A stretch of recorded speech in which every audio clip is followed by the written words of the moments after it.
और अब बात पाली में बढ़ते प्रदूषण की।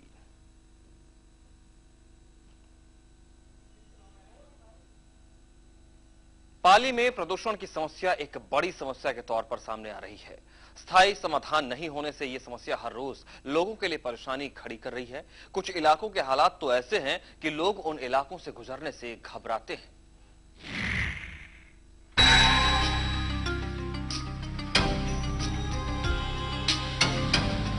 कुछ कहने की जरूरत नहीं रह जाती है जब इस तरह की तस्वीरें सामने आएं। बाढ़ जैसे हालात बारिश के मौसम में तो आपने खूब देखे होंगे, लेकिन पाली में ये हालात अक्सर हो जाते हैं और इसका कारण है फैक्ट्रियों से निकलने वाला कचरा, गंदा पानी और हानिकारक केमिकल। इलाके में उद्यमी कितना भी दावा कर लें कि शहर को खूबसूरत बनाना है, प्रदूषण कम करना है, लेकिन असल में सच्चाई क्या है वो ये देखने भर की जरूरत है। रविवार को तो हालात और ज्यादा बदतर हो गए। उद्यमियों ने सारी हदों को तोड़ते हुए ज्यादा मात्रा में फैक्ट्रियों से पानी उड़ेला, जो मंडिया रोड की कई सड़कें प्रदूषित करता हुआ निकल गया। ये गंदा पानी कई दुकानों में बहता हुआ आसपास के कई घरों में भी भर गया। हमने यहाँ भी आज आप देख रहे हो 2 घंटे पहले उनको सूचना दी थी पोल्यूशन बोर्ड के अधिकारियों को, अभी तक तो कोई पहुंचा नहीं है।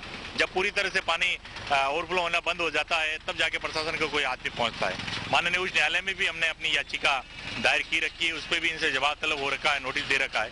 बस स्थिति को लेकर हम हमारे अधिवक्ता के माध्यम से हाईकोर्ट में भी अपनी पूरी बात रखेंगे, सरकार प्रशासन तक ये बात पहुंचाएंगे। और ये रवैया रहा तो अब हमारा ये सरकार और प्रशासन से भी कहना है कि अब सब्र का इम्तिहान मत लो, हमें सड़कों पे भी अब उतरना पड़ेगा, तो हम पीछे नहीं रहेंगे। विधानसभा में पाली का जब मुख्यमंत्री ने जिक्र किया तो कम से कम खड़े होकर ये कहते हैं कि पाली की ये समस्या है, तो समाधान में उसका समाधान जल्दी होने का आशा बनती। लेकिन हमें ऐसा लग रहा है कि कोई भी न तो राजनेता बोल रहा है, न अधिकारी कोई इंटरेस्ट ले रहा है। अब क्यों नहीं ले रहा है, हमें तो उसमें शंका है, कुछ न कुछ उसमें दाल में काढ़ा है। इलाके के लोग इन वजहों से काफी परेशान हैं, लेकिन इस ओर किसी भी सरकारी अमले का ध्यान नहीं है। दूसरी ओर इलाके के लोगों ने इस मामले में कदम न उठाए जाने की सूरत में बड़ा विरोध करने की बात दोहराई है। प्रदूषण के समाधान की बातें सिर्फ बातों और कागजों में सिमट कर रह जाती हैं और हालात जस के तस बने रहते हैं, जिससे लोगों का गुस्सा लगातार बढ़ता जा रहा है। पन्ना लाल, पल्स एनसीआर, पाली। तो बाढ़ जैसे हालात और जल जमाव हर सालों साल ऐसे ही हालात रहते हैं और इससे समस्याएं एक नहीं कई हैं। इस पर बात करने के लिए 2 खास लोग हैं, लेकिन सबसे पहले हम रुख करना चाहेंगे महावीर सिंह जी का। आप महासचिव हैं किसान पर्यावरण संघर्ष समिति के। महावीर सिंह जी, इस हालात को सुधारने की क्या कोशिश लोकल स्तर पर हो पाई है, स्थानीय स्तर पर हो पाई है?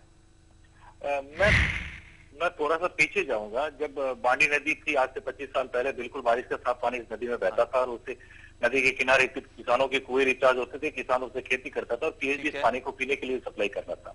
लेकिन जिस दिन से पाली के टेक्सटाइल इंडस्ट्री लगी, उस दिन से ये गंदा पानी आना शुरू होगा और किसानों के कुएं भी खराब हो गए, नदी बिल्कुल मर गई, जमीन पूरी खराब हो गई। किसान लंबे समय से समस्या के समाधान को लेकर गुहार कर रहा है। 2004 से हम लोग किसानों को साथ में लेके, वहां के लोग किसानों को लेके समिति बनाई, समिति की बैनर पर लड़ रहे हैं।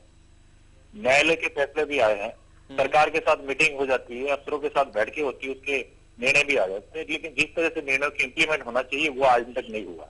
जी, अब महावीर जी आप हमारे साथ हैं, आपसे चर्चा जारी रहेगी। इस वक्त हमारे साथ किसान पर्यावरण संघर्ष समिति के अध्यक्ष पुखराज पटेल जी भी जुड़े हुए हैं। पुखराज जी, क्या आपको लगता है कि जो सरकारी लापरवाही है और इसलिए भी शायद ये मांगे जो बार बार की जाती रही है हर स्तर से, आपके मंच से भी उस पर ध्यान नहीं दिया गया है? दरअसल बात यह है कि यहाँ जो औद्योगिक क्षेत्र है, इसके कारण से पिछले कई सालों से किसान परेशान है।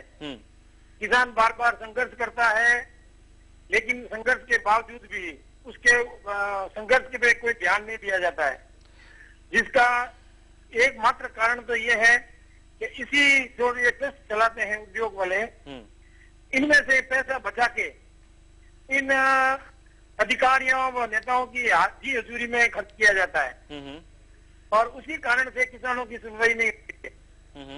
हमने बार बार प्रशासन से भी कहा है, लेकिन प्रशासन, राज्य सरकार ध्यान दे रही है।